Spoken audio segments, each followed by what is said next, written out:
AIIMS में कैसे होता है जातीय भेदभाव, इसके लिए प्रोफेसर सुखदेव थोरट कमेटी बनी थी। इस पर हमने अम्बेडकरनामा पर चर्चा भी की थी कि कैसे होता है शिक्षण संस्थाओं में जातिवाद। अब तो आलम यह है कि छात्र और कर्मचारी तो छोड़िए, शिक्षक भी इसके लपेटे में आ रहे हैं। चाहे बेंगलोर का मसला हो, दिल्ली विश्वविद्यालय से कई इंस्टांस है, जम्मू कश्मीर में एक शिक्षक ने सुसाइड कर लिया। तो रोहित वेमुला ने आत्महत्या की थी और शैक्षणिक दमन की वजह से उसने की थी। उसने अपना एक नोट भी लिखा। उसी समय मैंने एक किताब लिखा था और वो किताब बेसिकली मेरे लेखों का संकलन है। ये मेरी पहली किताब है। ये दिखाता हूँ। और कितने रोहित, चप्पे-चप्पे पर द्रोण, हर शाख पर मन। मेरा व्यक्तिगत अनुभव भी कुछ अलग किस्म का है और कई बार मैं ये सवाल उठाता रहा हूँ। अभी हाल ही में रोहित वेमुला की आत्महत्या के बाद मामला सुप्रीम कोर्ट पहुंचा था और सुप्रीम कोर्ट ने एक निर्देश जारी किया।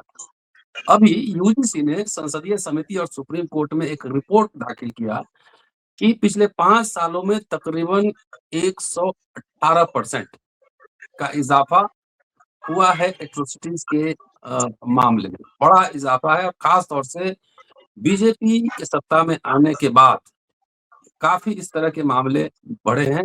जो डेमोक्रेटिक स्पेस है उसको दबाने की कोशिश है। इसी को लेकर 26 में यूजीसी एक्ट 2026 आया है। चर्चा इसी विषय पर होगी। पूरा वीडियो सुनिएगा। अपने बच्चों को भी सुनवाइएगा कि जब संस्थानिक दमन होता है तो किस तरह से रेसिस्ट करना है। सवाल तो उठाने ही पड़ेंगे। तो चलते हैं, जरा बात करते हैं यूजीसी एक्ट 2026 क्या है इस पर। जेपी सिंह साहब हमारे साथ मौजूद हैं। कानूनविद भी हैं, पत्रकार, संपादक सब हैं और लगातार अम्बेडकरनामा पर सुनते हैं। खरी-खरी बात कहने के आदी हैं, इसलिए लोग काफ़ी पसंद भी करते हैं। और इस यूजीसी एक्ट 2026 का कुछ लोगों द्वारा विरोध किया जा रहा है, खास तौर से जो सवर्ण समुदाय के लोग हैं, उनके द्वारा विरोध किया जा रहा है। ऐसा लगता है कि दमन करना, भेदभाव करना उनका नैसर्गिक अधिकार है। बच्चों को सेंसिटाइज़ नहीं करते हैं। कास्ट, जेंडर के सवाल पर अभी आपने देखा होगा कि सिक्किम के एक छात्र की हत्या कर दी गई उत्तराखंड में। सिक्किम के एक छात्र की, वो भी भारत का ही अंग है। नॉर्थ ईस्ट के बच्चों के साथ किस तरीके से एक तरह का अभद्र व्यवहार किया जाता है, हम सब परिचित हैं। किन-किन शब्दों से बुलाया जाता है, सब परिचित। चलते हैं जेपी साहब से समझते हैं कि एक्ट क्या है और इससे क्या जो सांस्थानिक दमन है, उस पर कुछ अंकुश लगेगा क्या? स्वागत है सर। जी, नमस्कार। जी सर। सर, यूजीसी ने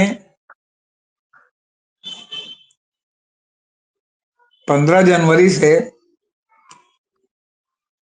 उच्च शिक्षा संस्थानों में जातिगत भेदभाव रोकने के लिए promotion of equity in higher education institution regulations 2026 लागू कर दिया है। जी। इसे लेकर विवाद पैदा हो रहा है। जैसे जैसे लोग इसके बारे में मालूम हो रहा है लोगों को, त्यों तो एक वर्ग में नाराजगी दिखने लगी है। इस नियम में ओबीसी को एससी एसटी के साथ जातिगत भेदभाव की परिभाषा में शामिल किया गया है, जिससे सामान्य वर्ग के छात्रों में विवाद पैदा हो गया है या रोष पैदा हो गया है। वो इस गाइडलाइन को एक तरफा बता रहे हैं, या आशंका जता रहे हैं कि इसका मिसयूज किया जा सकता है। वो तो हर कानून का मिसयूज होता है और होता रहा, और इसके लिए ही तो अदालतें बनी हुई हैं। और अदालतें समय समय पर कानून का दुरुपयोग रोकने के लिए, क्या दुरुपयोग है क्या नहीं है, समय समय पर गाइडलाइंस भी जारी करती रहती है। ये गाइडलाइंस 15 जनवरी 2026 से देश भर के सभी कॉलेज, यूनिवर्सिटियों और उच्च शिक्षा संस्थानों में लागू हो गए हैं। दरअसल इसके प्रावधान इतने कड़े हैं कि लोगों को लग रहा है कि ऐसे कानून का सही इस्तेमाल तो कम होगा, लेकिन इससे बदला लेने की कार्रवाई होगी, यानी दुरुपयोग हो सकता है। आप ईडी का दुरुपयोग करें तो दुरुपयोग नहीं है, आप पीएमएलए का दुरुपयोग करें तो दुरुपयोग नहीं है। और जो हजारों साल से दबे कुचले लोग हैं, अगर उन्होंने कोई दुरुपयोग कर दिया तो दुरुपयोग हो गया। मतलब नहीं, इतनी आप हिम्मत तो अभी सर एक बात बोलूं, अमूमन इतने तो इन वर्गों के छात्रों में हिम्मत नहीं कि दुरुपयोग करेगा। वो तो अपन भाई, बचाने के लिए पूरी। सरकार आपकी, कार्यपालिका आपके जेब में, न्यायपालिका ऊपर से आपके जेब में, और जो है जो प्रेस है, जो चौथा स्तंभ, कोई मानता है कोई नहीं मानता, वो सबकी जेब में। हम्म। और उसके बाद भी आपको लग रहा है कि जो है क्या कहते हैं, मतलब ऐसा होगा या वैसा होगा, सब तो आप ही के पक्ष में है। कौन दुरुपयोग करेगा? जो दुरुपयोग करेगा वो मुंह के बल गिरेगा, क्योंकि सारी व्यवस्था तो आपके पक्ष में है। न्यायपालिका आपकी जेब में है, कार्यपालिका आपकी जेब में है, विधायिका आपकी जेब में है, प्रेस आपकी जेब में है। प्रेस में ही आप पता लगा लीजिए, जितने महत्वपूर्ण पद है और जितने आपको, चाहे इलेक्ट्रॉनिक मीडिया हो चाहे वो मीडिया हो, आपका जो है 80-90% सवर्णों का कब्जा है। और उसमें भी जो है उत्तर भारत में तो जो दो जाति विशेषों का कब्जा है, ब्राह्मण और कायस्थ। बाकी लोगों को तो अगर कहीं गलती से कुछ हो जाए तो जल्दी ये पूरी दोनों के दोनों लाभी जो है उसके पीछे जो है 3200 दांत से जो है जीव को कुचलने के लिए जो है लग जाती है, जो है क्या कहते हैं। ये सब तो क्रूड हकीकत है। जी जी जी। खैर, अब यूजीसी ने संसदीय समिति और सुप्रीम कोर्ट के समक्ष जो आंकड़े दिए हैं, उससे देश भर के विश्वविद्यालयों और कॉलेजों में जाति आधारित भेदभाव की शिकायतों में पिछले 5 वर्षों में, जैसा कि आपने बताया, 118.4% की वृद्धि हुई। इस संबंध में दर्ज की गई घटनाओं की संख्या 2019-20 में 173 थी, जो 2023-24 में 378 हो गई। अब सवाल इस बात का है कि हम अभी 26 जनवरी को आजादी का या तो 76वां या 77वां गणतंत्र दिवस मनाएंगे, क्योंकि जी 1950, 26 जनवरी 1950 में अगर उससे आप गिनेंगे 76वां। तो 76वां होगा। और नहीं तो ऐसे हो सकता है 75वां हो, 76वां, मतलब ये जरा इस गणित में थोड़ा सा कमजोर है। ठीक और है। इतने दिनों बाद भी इतना सब नियम कानून, इतना रिजर्वेशन, इतना एट्रोसिटीज एक्ट, दुनिया भर के जो है प्रतिबंधात्मक कानूनों के बावजूद दुरुपयोग रुका नहीं। और पहले जो सामाजिक दुरुपयोग था वो अब शिक्षण संस्थाओं में, कार्यस्थल पर, जहां न तहां हो गया है। और किसी को भी हीन साबित करने के लिए सीधे सीधे उसकी जाति को लेकर के टांट होता है। मैं तो क्षत्रिय जन्मना हूं। लोग कहते हैं भाई क्षत्रिय जो है बड़े डोमिनेंट हैं और बड़े समाज में वो है, लेकिन ब्राह्मण और कायस्थ क्षत्रियों का भी मजाक उड़ाने में कभी किसी से पीछे नहीं रहते, और उनको अहीरों के समतुल्य रखते हैं। वो कहते हैं कि अहीरों की तो 24 घंटे बुद्धि घुटने के नीचे रहती है, ठाकुरों के भी 24 घंटे में एक बार घुटने के नीचे आ जाती है। तो सवाल इस बात का है कि जिन्होंने अपने को पैदाइशी जन्मना सर्वश्रेष्ठ मान रखा है, उनके लिए तो चाहे उनके ग्रुप में हो और चाहे दूसरे ग्रुप में हो, मतलब चाहे सवर्ण में हो, चाहे ओबीसी में हो, चाहे दलित में हो, बाकी लोग तो उनके लिए जो है नीच और त्याज्य है ही है। आपने देखा होगा कि सर पिछले कुछ सालों से परशुराम का बहुत ज्यादा जो है वो महत्व बढ़ गया है, जिसको यूज जो है सरकार कह रही है कि परशुराम एक बनावटी चरित्र है। ऐसा भी देखा है हमने वीडियो। ये चाणक्य और परशुराम के बारे में है कि ये जो है रचित वो है व्यक्तित्व, ये ओरिजिनल व्यक्तित्व नहीं है। तो परशुराम को का इस्तेमाल सिर्फ इसलिए जो है ब्राह्मण समुदाय करता है ताकि वो क्षत्रियों को ये बता सके कि तुम लोग जो है दोगले हो, क्योंकि 27 बार क्षत्रियों का विनाश परशुराम ने किया है। अब उनसे कहो कि भैया परशुराम को अवतार माना गया है और वराह भी अवतार। और मध्य प्रदेश में सागर के पास खुरई एक जगह है जहां वराह की हाथी की तरह प्रतिमा है, और वहां गोंडवाना का इलाका है, और वहां के सारे आदिवासी उसकी पूजा करते हैं। तो भाई अगर अवतार परशुराम है इज इक्वल टू अवतार वराह, तो वराह तो सड़क पर गली गली घूम रहे हैं, उनको ले चल के मंदिर में रखें तो ये पूजा करेंगे? तुरंत गाली देते हुए भागने लगेंगे जेपी सिंह को। तो स्थिति बड़ी गंभीर है। ऐसा नहीं है कि केवल उससे जो है वही प्रभावित है, इनके अलावा बाकी सब प्रभावित। तो विश्वविद्यालय अनुदान आयोग द्वारा संसदीय समिति और सुप्रीम कोर्ट के समक्ष प्रस्तुत आंकड़ों से तो ये बताया हमने कि जो है 118% हो गया है। रिपोर्ट के मुताबिक यूजीसी डेटा के अनुसार इस संबंध में दर्ज की गई घटनाओं में भी काफी वृद्धि हुई है। अभी तो 2025-26 का आंकड़ा आना बाकी है, हो सकता है कि ये वृद्धि और ज्यादा हो जाए।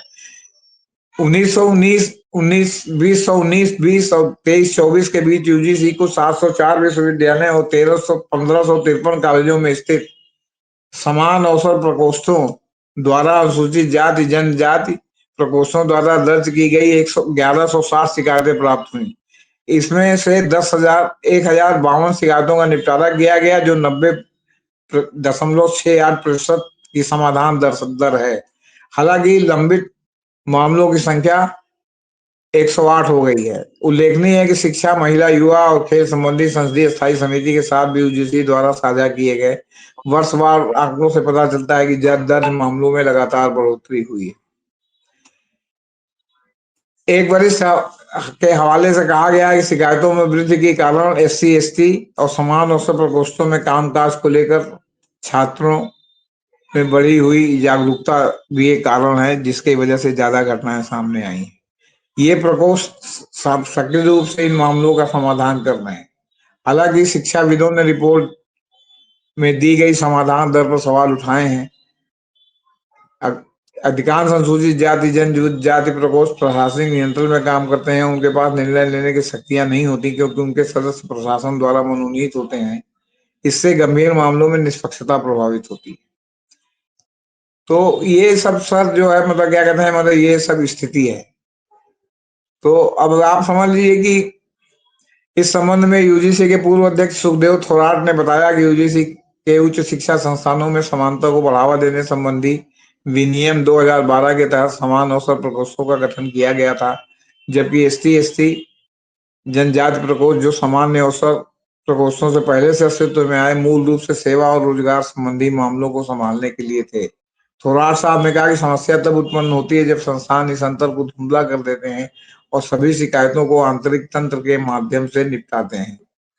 दरअसल यूजीसी द्वारा प्रस्तुत ये आंकड़े जनवरी 2025 में सर्वोच्च न्यायालय के निर्देश के जवाब में थे, जिसमें निकाय को 2012 के विनियमों के तहत जातिगत भेदभाव की शिकायतों का डेटा संकलित करने को जरूरी बताया गया था।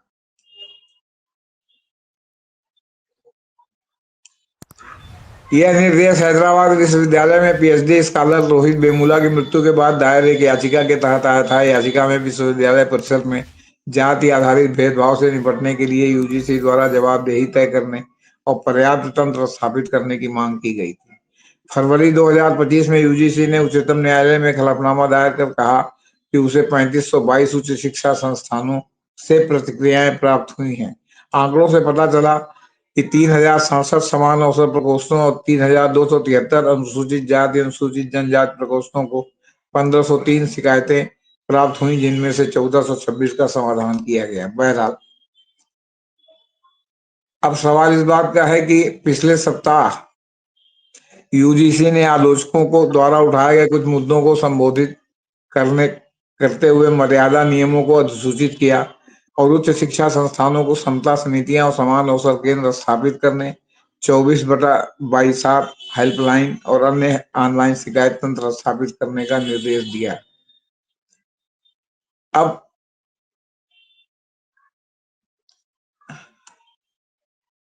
कहा जा रहा है कि उच्च शिक्षण संस्थानों में किसी भी स्टूडेंट, कर्मचारी या शिक्षक के साथ कोई भेदभाव, खासकर जाति के आधार पर न हो। इसके लिए विश्वविद्यालय अनुदान आयोग यूजीसी ने बड़ा कदम उठाया है। एजेंसी ने इसके लिए नए नियम बनाए हैं। नियम तत्काल प्रभाव से लागू हो चुके हैं और यह सभी कॉलेजों, यूनिवर्सिटी पर लागू होते हैं। नए नियमों को काफी महत्वपूर्ण माना जा रहा है, जो शिक्षा परिसरों में सुरक्षित, सम्मानजनक और समान अवसर उपलब्ध कराने का प्रयास करेगा। यूजीसी का फैसला जाति और लिंग भेदभाव, दिव्यांग लोगों को बाहर करने, हाशिए पर पड़े समुदाय के छात्रों को खिलाफ हिंसा और उत्पीड़न, सभी समूहों के लिए संवैधानिक सुरक्षा की कमी और यूजीसी द्वारा जारी किए गए गाइडेंस डॉक्यूमेंट की कई रपटों से प्रभावित था। इसलिए उच्च शिक्षण संस्थानों में किसी भी आधार पर भेदभाव न हो, इसे सुनिश्चित करने के लिए यूजीसी ने 2 दिन पहले एक अधिसूचना जारी की। इसने यूजीसी नियम 2026 को मंजूरी प्रदान की। यह नियम देश के सभी उच्च शिक्षण संस्थानों पर लागू हो गए। इससे इससे पहले साल 2012 में एक नियम बनाया गया था। थोराट साहब थे उस समय। जी, पुराने नियम अब समाप्त हो चुके हैं। अब नया नियम लागू हो गया। उच्च शिक्षण संस्थानों में डीम्ड यूनिवर्सिटी भी आती है, उन पर भी ये नियम लागू होंगे। सरकार ने जो जानकारी दी है उसके अनुसार नई राष्ट्रीय शिक्षा नीति 2020 में इसका जिक्र किया गया था। उसके अनुरूप ही इन नियमों को बनाया गया है। इसके अनुसार किसी भी शिक्षण संस्थान में धर्म, लिंग, जाति, नस्ल, जन्म स्थान या फिर शारीरिक विकलांगता के आधार पर विभेद नहीं किया जाएगा। अगर भेदभाव होता है तो संस्थान इसके लिए जवाबदेह होगा। पिछले साल सुप्रीम कोर्ट ने एक मामले की सुनवाई करते समय यूजीसी को उसके अंतर्गत आने वाले शैक्षणिक संस्थानों में भेदभाव रोकने और उत्पीड़न समाप्त करने के लिए कदम उठाने का निर्देश दिया था। कोर्ट में रोहित वेमुला मामले की सुनवाई चल रही थी। कोर्ट ने कहा था कि यूजीसी 2 महीने के भीतर नियमों को लेकर आए। यूजीसी ने उसी का पालन करते हुए नए नियमों को जारी कर दिया है, लेकिन बहुत सारे लोग इस आधार पर विरोध कर रहे हैं कि यहाँ पर जातिगत पक्षता की स्थिति न उत्पन्न हो जाए, इसलिए सावधानी बरतने की जरूरत है। जो नियम इनके खिलाफ ज्यादा पहले से ही भेड़िया है चिल्लाने लगते हैं। हाँ, हाँ। इन नियमों में साफ तौर पर बताया गया है कि जितने भी स्टॉक होल्डर्स हैं, स्टेक होल्डर्स, जैसे स्टूडेंट, फैकल्टी, कर्मचारी, प्रबंधन समिति वगैरह, जितने भी सदस्य हैं उनके बीच समता स्थापित की जाएगी। किसी भी आधार पर उनके साथ भेदभाव नहीं किया जाएगा। शिक्षण संस्थानों में समावेशी नीति अपनानी होगी। इसने भेदभाव को विस्तार से बताया है। यहाँ पर भेदभाव का मतलब है जाति, धर्म, लिंग, जन्म स्थान और दिव्यांगता के आधार पर, यानी जितने भी पक्ष हैं सभी को समान अवसर उपलब्ध कराया जाएगा। लिंग में पुरुष, महिला और तृतीय लिंग को भी शामिल किया गया है। शिक्षण संस्थानों को समता समिति, समता हेल्पलाइन नंबर और समान अवसर केंद्र बनाने होंगे। उस शिक्षक संस्थान के प्रमुख को इसे लागू करने की जवाबदेही होगी। अब ऐसे तो विशाखा गाइडलाइन भी सुप्रीम कोर्ट ने जारी किया है, और सुप्रीम कोर्ट में विशाखा गाइडलाइन के अनुरूप कोई कमेटी नहीं है, जो कि जब गोगोई साहब पर एक महिला का जो विवाद हुआ था, उत्पन्न हुआ था, महिला के साथ बड़ा उत्पीड़न भी हुआ, बाद में फिर महिला दोबारा भी रख ली गई और गोगोई साहब ने मामले को रफा दफा करा दिया। तो ये बात उठी थी कि विशाखा गाइडलाइन जो सुप्रीम कोर्ट ने दुनिया भर के लिए जारी की है, पूरे देश के लिए, वो सुप्रीम कोर्ट में उसका इम्प्लीमेंटेशन क्यों नहीं हुआ? तो ये तो निर्देश है। अब असली बात तो ये है कि उसका पालन जो है करने वाले लोग, उसका किस हिसाब से पालन करते हैं। क्यों? जी, जी, जी। क्योंकि जब से देखिए रिजर्वेशन हुआ है, तब से ऐसा नहीं कि सरकारी कर्मचारियों की संख्या में सभी लोगों का अनुपातिक प्रतिनिधित्व बढ़ा है, लेकिन जब ये सब बात लागू करने की आती है तो जो स्टेक होल्डर है वही जो है, मतलब क्या कहते हैं, पता नहीं क्यों चुप्पी साध लेते हैं, डर के मारे चुप्पी साध लेते हैं, संकोच के मारे चुप्पी साध लेते हैं, या कोई लालच होता है जिसके मारे में चुप्पी साध लेते हैं, इसलिए वो पूरा नियम ठीक से लागू नहीं हो पाता। और जब लागू नहीं जी, हो पाता और कोई विसंगति उत्पन्न होती है तो पता चलता है कि अरे सुप्रीम कोर्ट ने तो ये डायरेक्शन दिया था और ये लागू नहीं है। जैसे विशाखा में पता चला कि सुप्रीम कोर्ट ने विशाखा गाइडलाइन की कार्यस्थल पर यौन उत्पीड़न रोकने के लिए एक हर जगह समिति होगी, एक आंतरिक समिति बनेगी, पता चला सुप्रीम कोर्ट में ही नहीं। तो सुप्रीम कोर्ट देश के कानून से बाहर तो है नहीं, तो जो आपने डायरेक्शन लागू किया उसने सुप्रीम कोर्ट को क्यों नहीं शामिल किया? जाहिर। अब ये हेल्पलाइन सर जो बनेगा वो रात दिन काम करेगा। समता हुँ, हेल्पलाइन 24 घंटे काम करेगा। कोई भी छात्र इस नंबर पर अपनी शिकायत दर्ज करा सकता है। यदि उसे लगता है हुँ, कि वह अपनी पहचान सार्वजनिक नहीं करना चाहता तो उसका भी प्रावधान है। संबंधित ठीक है। अधिकारी को लगता है कि यह मामला दंडनीय अपराध की कैटेगरी में आता है तो उसे तुरंत इसकी सूचना पुलिस को देनी होगी। नियम में अभी बताया गया है कि अगर किसी कारणवश कॉलेज का हेल्पलाइन नंबर वर्किंग नहीं है तो वे उस यूनिवर्सिटी के हेल्पलाइन नंबर का उपयोग कर सकते हैं। कॉलेज की वेबसाइट पर इसे प्रमुखता से प्रकाशित करना होगा। कॉलेज के सभी स्टाफ को एक घोषणा पत्र पर हस्ताक्षर करने होंगे जिसमें लिखा गया है कि वे समता का लगातार समर्थन करेंगे। नए नियम के तहत प्रत्येक उच्च शिक्षा संस्थान में समान अवसर केंद्र ईओसी की स्थापना अनिवार्य की गई है। यह भेदभाव से जुड़ी शिकायतों की जांच करेगा, उनका समाधान भी करेगा। यह ईओसी की प्रमुख जिम्मेदारी होगी। इसका काम सभी स्टेक होल्डर्स के बीच कोऑर्डिनेटर का काम करना है, या local media, civil society, police, जिला प्रशासन और सभी कर्मचारियों के साथ तालमेल बिठा कर रखेंगे। उन्हें जरूरत महसूस हुई तो राज्य विधिक सेवा की भी मदद प्राप्त कर सकते हैं। संस्थान का कोई प्रोफेसर या फिर सीनियर फैकल्टी मेंबर को कार्यकारी परिषद के सदस्य समन्वय की भूमिका निभा सकते हैं। किसी भी स्तर पर भेदभाव न हो, इसके लिए जो भी कदम उठाए जा सकते हैं वो इसे सुनिश्चित करेगा। सब सुनने पढ़ने में बहुत अच्छा लग रहा है सर, लेकिन अब इसका पालन कैसे लागू। होगा? क्यों? हाँ, लागू कैसे होगा? क्योंकि जो अधिकारी या जो लोग हैं उनमें भी तो सांप्रदायिक मानसिकता और जो है जातिगत मानसिकता कूट कूट कर भरी हुई है। हुँ, हुँ, हुँ। तो लागू अब करने अगर की किसी भी ज़िम्मेदारी जो विक्टिम पार्टी है वो डरे नहीं, वो लागू करवाए, लड़े। नहीं, अब किसी भी प्रदेश का मुख्यमंत्री किसी जाति विशेष का हो जाता है तो वो जाति उसको अपने साथ गर्व से जोड़ लेती है। अरे भाई, वो हुँ, पूरे प्रदेश का मुख्यमंत्री है, किसी भी जात से हो, और चाहे हुँ, उसकी जात के लोग हों या दूसरी जात के लोग हों, उनकी यही अपेक्षा होगी कि निष्पक्ष होकर के काम करे। हुँ, लेकिन अगर वो सापेक्ष होके काम करने लगे, सब्जेक्टिव ढंग से काम करने लगे ऑब्जेक्टिव के बजाय, तो हमेशा विसंगतियां पैदा होंगी। और वही हाल ही इन सब चीजों का भी है कि जिनको आपने नियुक्त कर रखा है, वो नियुक्त किए हुए लोग जो है किस मानसिकता है कि इस पर भी तो निर्भर करता है। और ये कोई जरूरी नहीं कि इसके और सवर्ण ही हो, ये सभी में है। पता चला कि दलित नहीं है तो दलित विशेष जो है बाकी दलितों को जो है अपने से हीन समझने लगता है। ओबीसी में हो तो बाकी ओबीसी को अपने से वो हीन समझने लगता है, केवल अपने लोगों को जो है वो प्रश्रय देने लगता है। इसी तरह जो है वो सवर्णों में बताया ना, और फिर उसके बाद होगा कि अरे फलाने तो अपनी जाति का कुछ देखते ही नहीं है, खाली दूसरों का ही देखते हैं। तो इस तरह के मतलब इतनी विसंगतियां हैं कि आप समझिए कि मतलब इसमें आमूल-चूल परिवर्तन की मतलब सच पूछिए तो जरूरत है। जी, जी, और जी। आमूल-चूल परिवर्तन मानसिकता बदले बिना जो है मतलब नहीं हो सकता है। एक तो अवसर कम है, संभव नहीं। लोग ज्यादा हैं, तो इसलिए जो है स्वार्थ जो है वो क्या कहते हैं सबके ऊपर जो है मतलब क्या कहते हैं सर्वोपरि हो जा रहा है कि हम अपने लड़के, अपनी बीवी सबको कैसे जो है क्या कहते हैं मतलब एडजस्ट कराएं, सेट करें। बाकी लोग जाए खुले भाड़ में। समता समिति में संस्थान प्रमुख पदेन अध्यक्ष होंगे, 3 प्रोफेसर या वरिष्ठ संकाय सदस्य इसके सदस्य रहेंगे। इनमें गैर शिक्षक कर्मचारी भी सदस्य के रूप में काम करेगा। साथ ही सिविल सोसाइटी के 2 अनुभवी प्रतिनिधि भी शामिल होंगे। छात्रों के 2 प्रतिनिधियों को शामिल किया जाएगा। वे विशेष आमंत्रित सदस्य होंगे। कोऑर्डिनेटर सदस्य सचिव की भूमिका निभाएगा। सदस्यों का कार्यकाल 2 साल का होगा। विशिष्ट आमंत्रित सदस्यों का कार्यकाल 1 साल का होगा। समिति को कम से कम साल में 2 बार बैठक होगी। कोरम 4 सदस्यों का होगा। समता और समान अवसर सुनिश्चित करना, कौन कौन सी गतिविधियां हैं जिन्हें भेदभाव की कैटेगरी में डाला जा सकता है, ये समान अवसर केंद्र का प्रमुख कार्य होगा। इसकी सूची तैयार करना, वंचित समूह के छात्रों के लिए समावेशी प्रक्रियाएं बनाना, शिक्षण और गैर शिक्षण कर्मचारियों के बीच समता स्थापित करना, ये भी जो है समान अवसर केंद्र का जो है वो मुख्य कार्य होगा। इसमें शिकायतकर्ता का बचाव, उसकी गोपनीयता का ख्याल, ऑनलाइन पोर्टल पर सूचनाओं को अपडेट करना, सरकार की एजेंसियों के साथ तालमेल स्थापित करना। अब सवाल यह है कि यदि अब आपने किसी भी मामले की शिकायत की तो क्या क्या कार्रवाई हो सकती है। नियम में बताया गया है कि संबंधित अधिकारी इस पर तुरंत एक्शन लेंगे। वे इस शिकायत को ऑनलाइन पोर्टल पर अधिकारी। प्रकाशित करेंगे। इसके बाद उन्हें समान अवसर केंद्र के कोऑर्डिनेटर को इस संबंध में ईमेल भेजना होगा। ऐसा करने के दौरान पहचान सार्वजनिक न हो, इसका भी ख्याल रखा जाएगा। शिकायतकर्ता चाहे तो समता हेल्पलाइन नंबर के जरिए या समान अवसर केंद्र में जाकर शिकायत कर सकते हैं। समता समिति का दायित्व होगा कि सूचना प्राप्त करने के 24 घंटे के भीतर बैठक आयोजित करें।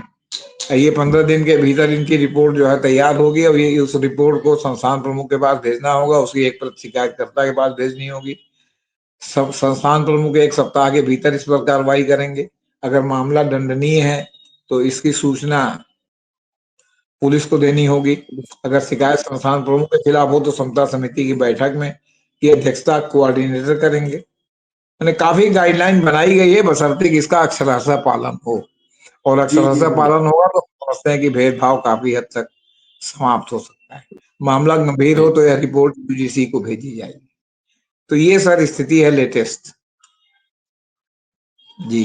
जी, चलिए सर, शुक्रिया, बहुत-बहुत शुक्रिया। और दोस्तों, कहीं भी अगर भेदभाव हो रहा है और आपको लगता है कि हमारे साथ भेदभाव हो रहा है, तो डरिए मत, चुप मत रहिए, बुलंदी से आवाज़ उठाइए। अगर आप रेसिस्ट नहीं करेंगे, तो ये भेदभाव, ये दमन जारी रहेगा। इसलिए लगातार बोलना, रेसिस्ट करना बहुत ही ज़रूरी है।